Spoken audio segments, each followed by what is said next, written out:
Au niveau de l'éducation en France, dans le cadre scolaire et dans le cadre familial, quel est votre regard ou votre jugement sur la place de l'alimentation dans cette éducation?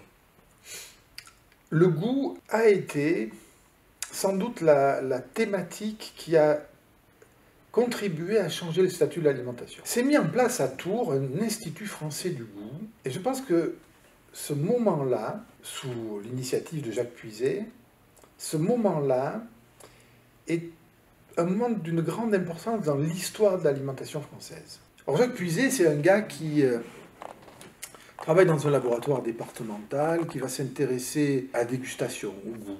Mais il va avoir une idée, il a le sentiment, plutôt partagé à cette époque, que industrialisation de l'agriculture, le changement d'échelle, industrialisation de la transformation des aliments, industrialisation, transformation de la distribution avec l'apparition des supermarchés, il a le sentiment que les choses se transforment, mais pas forcément pour le mieux. Que dans les relations humaines entre les agriculteurs qui vont marcher, vendre un statut à la fois de producteurs et de commerçants, tous les petits commerces qui vont petit à petit disparaître, laissant place au supermarché, la transformation elle-même, petit à petit étire les filières et opère une distanciation entre ceux qui font les aliments, qui les produisent, qui les transforment, et ceux qui les consomment.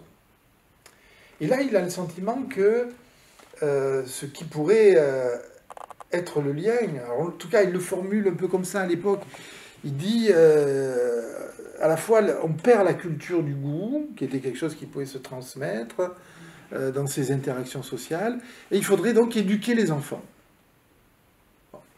Et cet Institut français du goût a pour vocation de promouvoir ce qui est bon et de promouvoir une éducation. Et là, quelques années après, il arrive à convaincre un politique, qui est Jacques Lang, qui est ministre de la Culture, qui va devenir ministre de l'Éducation. Et Lang achète l'idée. Il dit, ok, je vous suis. Et donc il va, avec Puiset, créer les premières classes du goût. Et c'est une expérience importante, intéressante, qui va d'abord avoir une influence même au-delà de la France. C'est compliqué, les classes du goût. Alors l'idée, beaucoup de monde adhère. Hein. Ça plaît. Ça plaît, c'est bien en phase avec l'esprit de l'époque. Simplement, c'est pas facile à faire. C'est pas facile à faire parce qu'on va enseigner quoi? Enseigner les saveurs, le fonctionnement de l'appareil gustatif. En fin de compte, ce qu'on appelle le goût, c'est quelque chose de bien plus compliqué que ça. Alors, le mot goût a au moins 3 sens. Le premier, c'est un sens localisé dans la bouche, et qu'on peut décrire avec des bourgeons gustatifs, fonctionnement, des théories un peu concurrentes pour essayer d'expliquer comment ça marche. Mais le goût, l'expérience sensorielle qu'on fait, c'est même pas ça, c'est plus que ça. Quand on dit le goût du vin, le goût du café, le goût du pain, c'est à la fois du goût et c'est à la fois des odeurs. C'est un mélange entre 2, 3, 4 expériences sensorielles. Quand vous êtes enrhumé, le café n'a plus de goût, la nourriture n'a plus de goût. En réalité, ce que nous appelons le goût, c'est la flaveur, le mélange entre les odeurs et le goût. Mais plus encore, quand nous mangeons et que les choses sont dures ou pas, il y a de la consistance, il y a des choses que nous ressentons. Et puis il y a même des sensations proprioceptives. Donc ça c'est un deuxième sens du goût. C'est l'expérience sensorielle du rapport à l'alimentation. Et puis, le goût, c'est un troisième sens. Le goût, c'est aussi quelque chose qui est défini par la culture. C'est-à-dire, quand on parle de quelqu'un en disant c'est quelqu'un qui a du goût, on veut dire par là qu'il a une capacité à s'orienter dans les œuvres culturelles de la société dans laquelle il est, d'une façon que l'on trouve positive. Et que ces goûts, ce troisième niveau du goût, c'est quelque chose qui a un sens que les sociologues ont exploré. Bourdieu a écrit un livre formidable, La distinction, même s'il n'épuise pas le sujet. ce goût-là, c'est quelque chose qui vous positionne socialement, qui à la fois parle de votre histoire, parle de vos apprentissages gustatifs, olfactifs, sociaux, mais en même temps parle de ce que vous êtes devenu. C'est-à-dire que vous avez des héritages et puis vous avez bougé dans la société. Et vous allez assumer ou prendre. Comment on va faire des classes du goût? Cette question, elle est problématique, parce que pendant longtemps, on va arriver, on va expliquer un peu la bouche sacrée, extraordinaire, le lapsus, le salé, le sucré, l'amer, l'acide, les Japonais rajouteront l'umami. Bon, une fois qu'on a dit ça, après il y avait un chef qui arrivait avec une blouse blanche et qui racontait aux jeunes que la cuisine c'était important. Et les jeunes étaient amusés. Ils avaient vu un chef qui était là, dans la cuisine. D'un seul coup, il faisait une intrusion dans la salle de cours. Et c'était une animation. Et heureusement que ça ne durait qu'une journée, parce qu'on s'emmerde assez vite avec ça. Donc construire un programme, ça a été long, ça a été très long. Et alors il y a 3 grandes lectures en concurrence. Il y a l'éducation nutritionnelle, apprendre aux gamins ce que sont les aliments, leur composition, l'utilisation, à quoi ils servent dans le corps, à quoi ils servent pour maintenir en vie, maintenir en bonne santé. Important. L'éducation gustative, le goût des aliments, comprendre que manger, c'est avoir une expérience sensorielle, qu'elle peut être belle, qu'elle peut être bonne. Et que si elle est bonne et belle, j'en profite, je mange moins vite, je jouis de la table. Et on apprend des choses comme ça. Et puis, il y a un 3e mouvement, auquel je contribue à ma façon, qui est très bien décrit par Jean-Pierre Corbeau, qui est l'éducation alimentaire. C'est-à-dire quelque chose qui dit, oui, la nutrition, c'est important. Mais pas que ça. Oui, le goût, c'est important. Mais pas que ça. Nous mangeons aussi des signes, des symboles. Quand nous mangeons, nous faisons des choix qui ont une importance sur l'environnement. Le choix des protéines que nous mangeons a des conséquences. Manger, c'est aussi un acte politique. C'est-à-dire qu'on décide de soutenir telle ou telle filière, tel ou tel acteur. Et donc, assez tôt, comprendre que manger, c'est bien plus que manger. C'est me tenir en bonne santé, c'est prendre du plaisir, mais c'est être un citoyen. C'est conserver, transmettre un patrimoine culturel.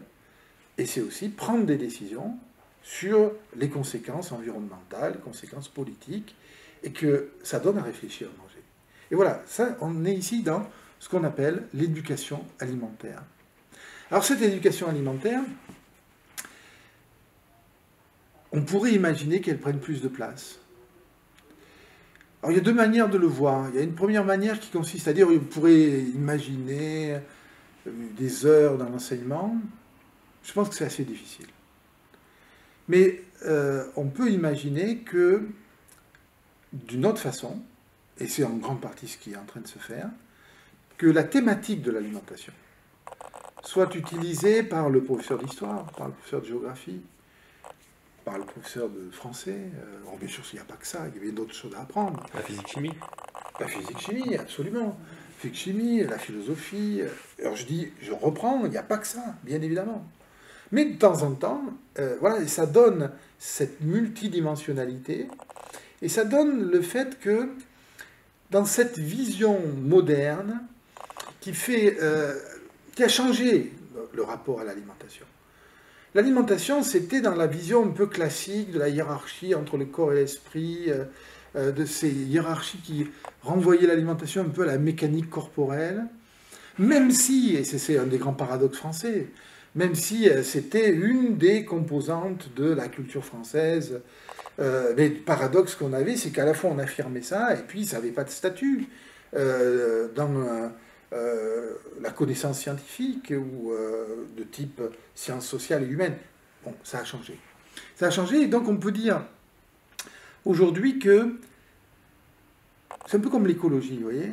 l'écologie, à un moment donné, elle s'est diffusée dans les différentes pensées politiques, et d'une certaine façon, elle s'est un peu vidée, ou en tout cas, elle a créé des... Ça a été son problème. C'était une partie des idées étaient récupérées par les politiciens classiques. Et donc la question, c'est comment le discours sur l'alimentation, ce discours culturel, est-ce qu'il doit être un espace en soi, ou est-ce qu'il doit simplement se diffuser dans le discours éducatif habituel, du prof de gym au prof de philosophie? Je suis plutôt pour la deuxième solution. Et ce sera notre travail universitaire de différentes disciplines d'ailleurs, à travailler pour mettre à disposition un matériau, rendre et diffuser un certain nombre de connaissances qui vont dans ce sens-là. Quand j'observe ce qui se passe depuis quelques années, je suis plutôt satisfait de ce point de vue-là. Je pense que bien des choses ont avancé. Il reste un petit problème. Beaucoup de gens dans l'éducation primaire sont partagés. Certains sont très enthousiastes en disant oui, oui, on va faire de l'éducation alimentaire. Il y a vraiment, et d'autres sont plus prudents. Il y a un risque. Hein.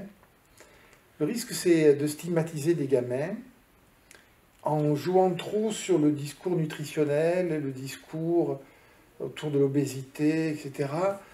Je pense qu'il faut être un peu attentif ici, un peu prudent. Et c'est pour ça aussi que, plutôt que discours nutritionnel, discours alimentaire qui inclut les dimensions culturelles, la variabilité, c'est une dimension d'éveil. Comprendre que dans certains pays, on ne mange pas la même chose, pas de la même façon, que le truc qui n'est pas mangeable ici peut l'être ailleurs. Ça, c'est des choses qui ouvrent à la diversité, ouvrent à l'altérité, ouvrent à comprendre qu'il y a un certain relativisme des cultures, hein, et tout n'est pas équivalent, hein, il y a des conséquences et on peut les analyser, mais il y a un certain relativisme et ça ouvre à la compréhension de l'autre, de la diversité. Est-ce qu'on pourrait mettre en place des journées de prévention sur le semestre ou le trimestre dans les écoles primaires ou les lycées par rapport aux relations entre les enfants et le goût et aussi la connaissance de soi? Si je mange ça, qu'est-ce que ça va faire sur mon corps, etc. Tous ces questionnements. Je ne sais pas s'il faudrait rajouter, je pense que, bon, il y a eu les classes du goût, elles ont disparu, réapparu, redisparu. Il y a aujourd'hui un dispositif au niveau des directions régionales du ministère de l'Agriculture. Il y a des personnes ressources pour enseigner ou former des formateurs sur l'éducation alimentaire au goût. Dans le secteur primaire, dans des activités pédagogiques parallèles, complémentaires, donc il y a des mairies qui ont décidé, et des écoles qui ont décidé de faire intervenir comme ça. Je ne sais pas si il faut traiter cette question par la loi, hein, ou par les programmes. J'en suis pas complètement sûr. J'aurais plutôt tendance à penser que on peut voir, et je crois que c'est le chemin dans lequel on est pour le moment, on peut aller plus loin sans doute, hein, comment on introduit cet objet comme un objet d'analyse dans les cadres disciplinaires déjà enseignés. Voilà. Je pense que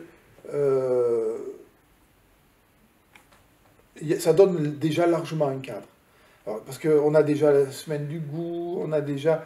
Voilà. Alors, est-ce qu'on peut imaginer des évolutions, par exemple de la semaine du goût, pourquoi pas, hein, des choses comme ça, pourquoi pas. Mais je crois plus à un travail de fond sur les contenus du programme qu'à une révolution, soit à la fois par la création qui me paraît très, très improbable, parce que on est déjà sur des mouvements où chaque catégorie d'enseignants a le sentiment que ces heures se réduisent. Donc c'est un peu difficile d'imaginer, et peut-être pas souhaitable d'ailleurs. Et donc il y a ce mouvement-là, et puis peut-on imaginer une deuxième étape, ou une évolution de ce qui se passe dans la semaine du goût? Pourquoi pas? Pourquoi pas?